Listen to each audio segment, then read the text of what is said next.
안녕하세요. 스위터쟁입니다. 오늘은 1월 2일 NBA 10경기 분석해보도록 하겠습니다. 일단 첫 번째 경기는 댈러스 대 마이애미 경기죠. 일단 댈러스는 1승 3패를 기록 중입니다. 일단 댈러스는 지난 샬럿과의 경기에서 118대 99로 패배를 당했죠.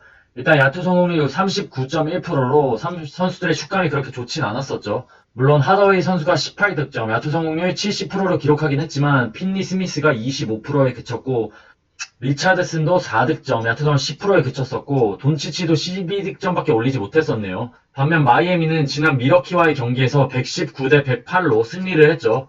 야투점을 48.8%로 기록하면서 선수들이 좋은 활약을 해줬었죠. 일단 로빈슨 선수가 9득점밖에 올리진 못했지만 야투 성공률이 50%로 공격 효율성이 괜찮았고 아데바요와 브래들리 그리고 헤로까지 터져주면서 미러키를 상대로 2연패는 당하지 않았었죠. 그리고 무엇보다 드라기치 선수가 26득점, 야투 성공률 52.9%를 기록하면서 벤치에서도 맹활약을 해준 드라기치였습니다.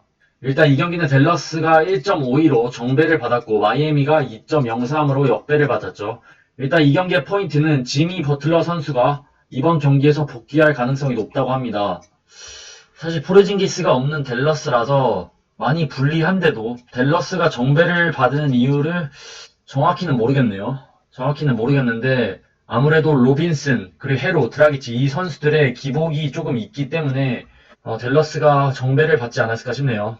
그래도 이번 경기는 마이애미 일반승이 낫지 않을까 싶네요. 물론 버틀러 때문은 아니고 일단 아데바요 선수죠. 댈러스는 아데바요 선수를 막아낼 수 있는 전력, 그러니까 선수가 아예 없다고 봅니다. 그래서 이번 경기는 아데바요가 주가 되어서 페인트존을 박살낼 것으로 보이는데 그래도 생각보단 위험한 경기라고 봅니다. 하지만 굳이 간다면 마이애미 승이 낫지 않을까 싶네요. 그 다음 경기는 디트로이트 대 보스턴의 경기입니다. 일단 디트로이트는 무승 4패를 기록 중이죠. 지난 골든스테이트와의 경기에서 116대 106으로 패배를 당하며 4연패에 빠졌습니다. 일단 야투 성공률이 38%였죠. 지난 경기에서.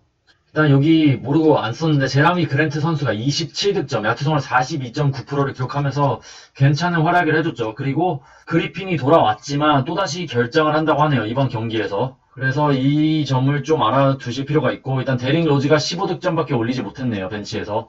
반면 보스턴은 지금 3승 2패를 기록 중이죠. 지난 멤피스와의 경기에서 126대 107로 승리를 했습니다. 야투 성공률 53.8%를 기록했고 일단 제일런 브라운 선수가 42득점, 야투 성공률 71.4%를 기록하면서 엄청난 활약을 해줬고 테이텀도 나쁘지 않은 활약을 해줬었죠. 일단 개인적으로 일단 보스턴이 1.20을 받았고 디트로이트가 3.16을 받았죠.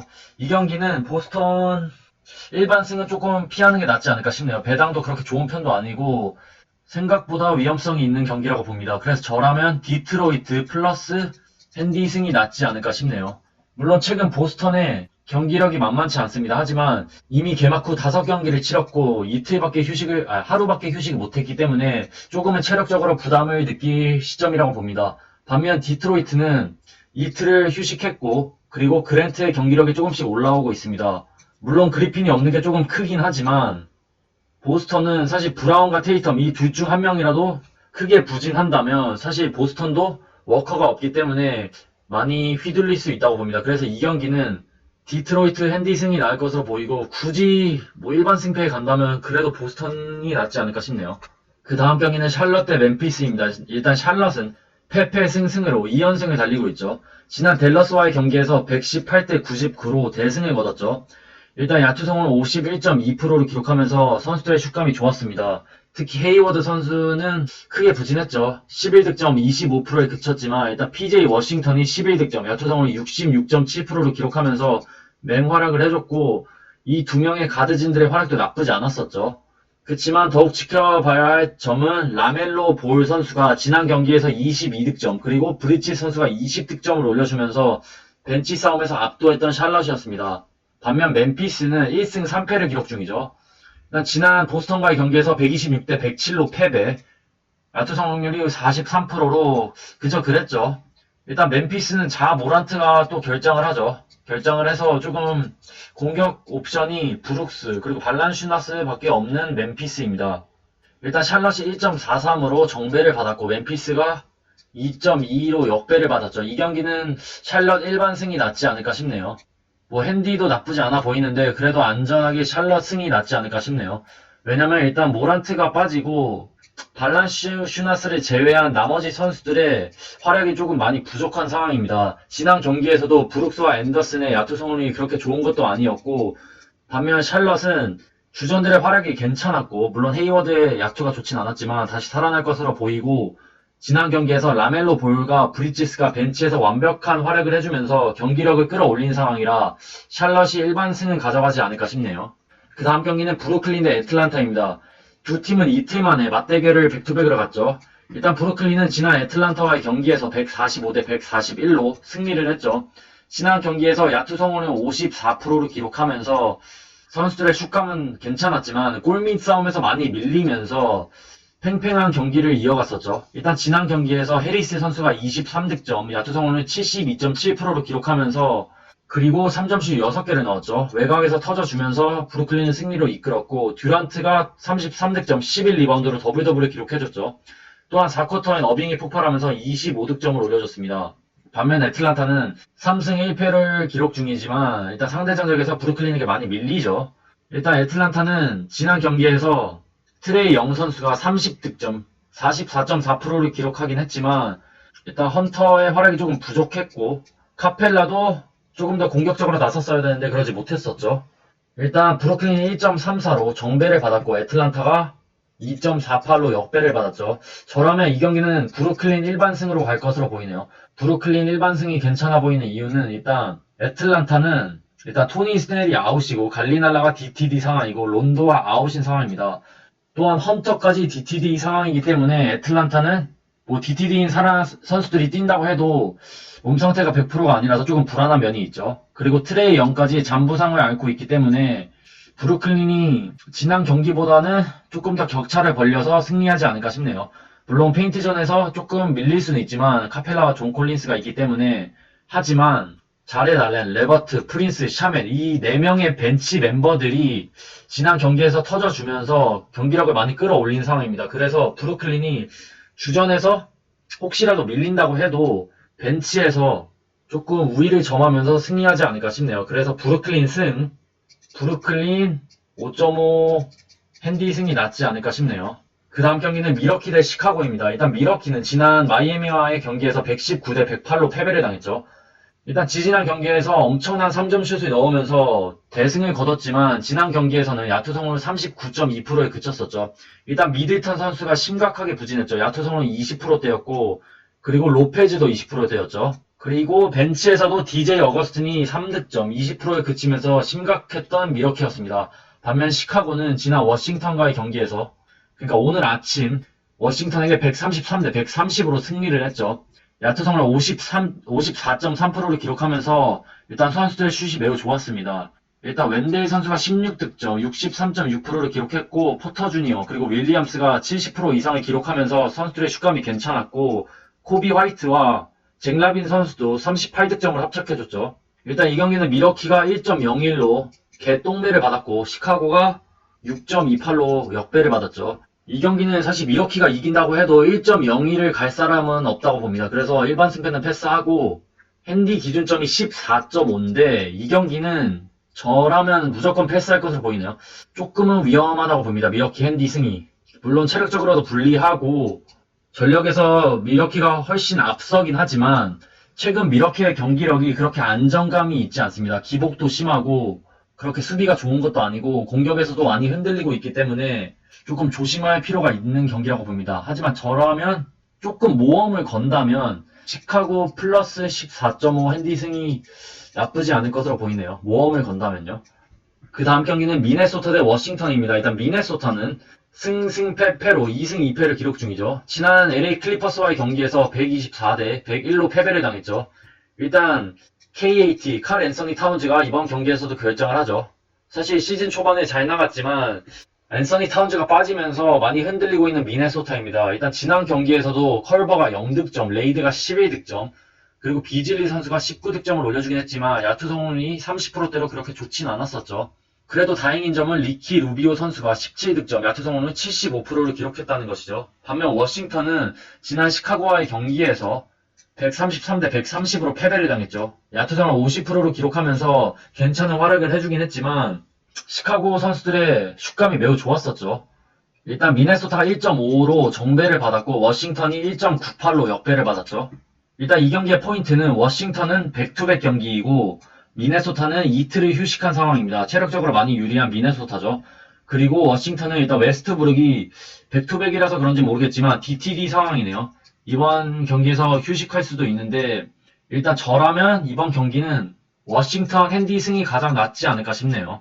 그리고 조금 모험을 건다면 워싱턴 역배 승도 나쁘지 않아 보입니다.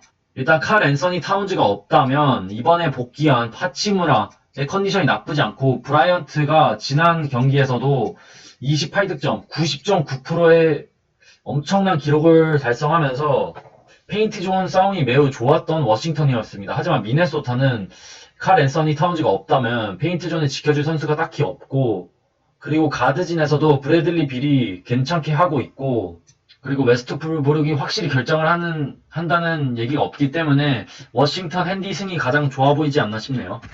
그 다음 경기는 샌안토니오 대 LA 레이커스입니다. 일단 샌안토니오는 지난 레이커스와의 경기에서 121대 107로 패배를 당했죠. 일단 드로전 선수가 23득점, 58.3%를 기록하면서 팀을 이끌긴 했고 그러니까 디온테 머레이 선수가 29득점을 올려줬죠. 하지만 알드리지가 지난 경기에서 빠지면서 조금 어려움이 많았었죠. 반면 레이커스는 지난 경기에서 야투성을 56.1%를 기록하면서 샌안토니오를 상대로 이겼었죠. 일단 르브론이 26득점, 데이비스가 20득점을 기본적으로 올려줬고 슈레더 선수가 21득점, 야투성을 60%로 올려줬네요. 일단 레이커스가 1.24로 정배를 받았고 샌안토니오가 2.92로 역배를 받았죠. 일단 이 경기는 두 팀은 이틀 만에 백투백으로 만나는 상황이죠. 일단 샌안토니오는 알드리지가 DTD 상황이죠. 무릎 부상으로. 반면 레이커스도 르브론 제임스가 DTD 상황입니다. 이번 경기는 너무 어려운데 일단 핸디는 7.5 샌안토니오 쪽으로 가는 게 낫지 않을까 싶고 일반승은 레이커스 쪽이 낫지 않을까 싶네요. 일단 르브론이 나오지 않을 확률도 있기 때문에 조금 불안하고 그리고 레이커스가 아직까지 경기를 보면 엄청 매끄럽게 흘러가진 않는다고 봅니다. 르브론과 데이비스의 경기력이 그렇게 100%가 아니고 조금씩 맞춰가는 상황이라 이번 경기에서도 쉽게 이긴다는 보장은 없다고 봅니다. 물론 전력에서 많이 차이가 나기 때문에 일반 샌안토니오 승은 조금 위험할 수도 있지만 핸디는 충분히 가능하지 않을까 싶네요. 그 다음 경기는 덴버 대 피닉스입니다. 일단 덴버는 세크에게 125대 115로 패배를 당했죠. 지난 경기에서 야투성을 54.3%로 선수의 슛감이 매우 좋았죠. 일단 포터 주니어가 30득점, 10리바운드, 야투성을 66.7%로 기록하면서 공격력이 매우 좋았고 요키치가 26득점, 10리바운드, 12어시스트로 트리플 더블을 달성했죠. 물론 밀셉 선수가 심각하게 부진했지만 그래도 그렇게 나쁘진 않았다고 봅니다. 머레이가 없는 것 치곤. 일단 피닉스는 유타에게 106대 95로 승리를 했죠. 오늘 아침에. 일단 피닉스는 브리치스가 16득점, 야투성을 66.7%를 기록했고 크라우더도 16득점, 그리고 부커 선수도 25득점, 58.5%를 기록하면서 이 3명, 그러니까 이 3인방의 활약이 매우 좋았었죠. 일단 이 경기는 피닉스가 1.87로 역배를 받았고 덴버가 1.61로 정배를 받았죠. 일단 이 경기의 포인트는 피닉스는 백투백 경기입니다. 반면 덴버는 이틀을 휴식했죠. 그리고 자말 머레이의 복귀 가능성도 있는 상황입니다. 그래서 이 경기는 덴버가 승리하지 않을까 싶네요. 일단 상대 전적도 상대 전적이죠. 덴버는 피닉스를 상대로 강한 모습을 보여줬었고 그리고 일단 몬테 모리스 선수가 24득점 그리고 66.7%를 기록하면서 몸 상태가 나쁘지 않죠. 그래서 자말 머레이까지 복귀한다면 요키치와 함께 충분히 피닉스를 상대로 승리를 거두지 않을까 싶네요. 하지만 핸디는 조금 위험해 보입니다. 그 다음 경기는 유타 대 LA 클리퍼스죠. 일단 유타는 오늘 피닉스와의 경기에서 패배를 당했죠. 야투성률은 41.7%에 그쳤었죠. 일단 보그다노비치가 고작 3득점에 그쳤고 오닐이 8득점 그리고 잉글스 선수가 5득점에 그쳤었네요. 반면 LA 클리퍼스는 지난 포틀랜드와의 경기에서 128대 105로 승리를 거뒀죠. 일단 레너드 선수가 28득점, 야투성률 52.9%를 기록하면서 부상에서 돌아오며 완벽한 활약을 해줬죠. 또한 폴 조지 선수가 23득점, 53.3%를 기록하면서 이 두 명의 에이스들이 제 역할을 확실히 해줬었죠. 일단 클리퍼스가 1.5로 정배를 받았고 유타가 1.98로 역배를 받았죠. 이 경기는 LA 클리퍼스 일반 승이 가장 낫지 않을까 싶고 핸디는 패스하는 게 낫지 않을까 싶네요. 일단 유타는 백투백이기 때문에 체력적으로 많이 불리하죠. 그리고 무엇보다 LA 클리퍼스는 조금씩 경기력을 끌어올리고 있는 상황입니다. 물론 중간에 충격적인 대패를 당하긴 했지만 선수들의 그러니까 전력의 뎁스가 나쁘지 않죠. 그리고 무엇보다 루 윌리엄스, 레지 잭슨이 벤치에서 최근 두 경기에서 모두 두 자릿수 득점을 올려주면서 컨디션이 나쁘지 않죠. 그래서 주바치, 루 윌, 레지 잭슨 이 벤치 멤버들의 활약이 나쁘지 않기 때문에 클리퍼스가 조금은 우세하지 않을까 싶네요. 그리고 이바카와 바툼 선수도 조금씩 적응해 나가는 상황이라 그렇게 고베오 혼자 뭐 경기를 지배할 것 같지는 않네요. 골밑을. 그래서 클리퍼스 일반 승이 낫지 않을까 싶네요. 그 다음 경기는 골든스테이트 대 포틀랜드의 경기입니다. 일단 골든스테이트는 지난 디트로이트와의 경기에서 116대 100, 이게 조금 오타가 있는데 승리를 했죠. 디트로이트를 상대로. 일단 골든스테이트는 위긴스가 살아났습니다. 위긴스가 27득점, 47.4%를 기록했고 오브레도 14득점, 그리고 커리가 31득점을 올려줬죠. 반면 포틀랜드는 지난 클리퍼스와의 경기에서 패배를 당했죠. CJ 맥컬럼이 25득점, 3점슛 7개를 성공시켰지만 릴라드 선수가 야투 성공률 21.4%에 그치면서 공격 효율성이 많이 떨어졌었고 그리고 데릭 존스 주니어의 공격력도 좋지 못했습니다. 일단 포틀랜드가 1.43으로 정배를 받았고 골스가 2.2로 역배를 받았죠. 이 경기는 포틀랜드 핸디승까지는 모르겠지만 그래도 포틀랜드 일반승이 낫지 않을까 싶네요. 물론 이번 경기의 포인트는 골든스테이트는 파스칼이 DTD고 드레이먼드 그린이 복귀 가능성이 있다고 합니다. 다만 공격만 놓고 보면 사실 주전에서 커리 그리고 위긴스를 제외하면 또 다른 공격 옵션이 부족한 골든스테이트입니다. 그렇다고 뭐 벤치를 지켜줬던 파스칼이 결장 가능성도 있기 때문에 벤치에서 후드, 칸터, 멜로가 있는 포틀랜드가 조금 낫다고 보고 사실 커리와 위긴스의 미친 3점 슛이 나오지 않는다면 포틀랜드가 무난하게 이기지 않을까 싶네요. 왜냐면 너키치가 버텨주고 있죠. 물론 지난 경기에서 4득점밖에 올리지 못했지만 너키치를 막아낼 수 있는 전력이 골든스테이트에겐 없다고 봅니다. 그래서 포틀랜드 일반승이 가장 좋아 보이네요. 그럼 1월 2일 NBA 10경기 분석해봤습니다. 시청해주셔서 감사합니다. 고맙습니다.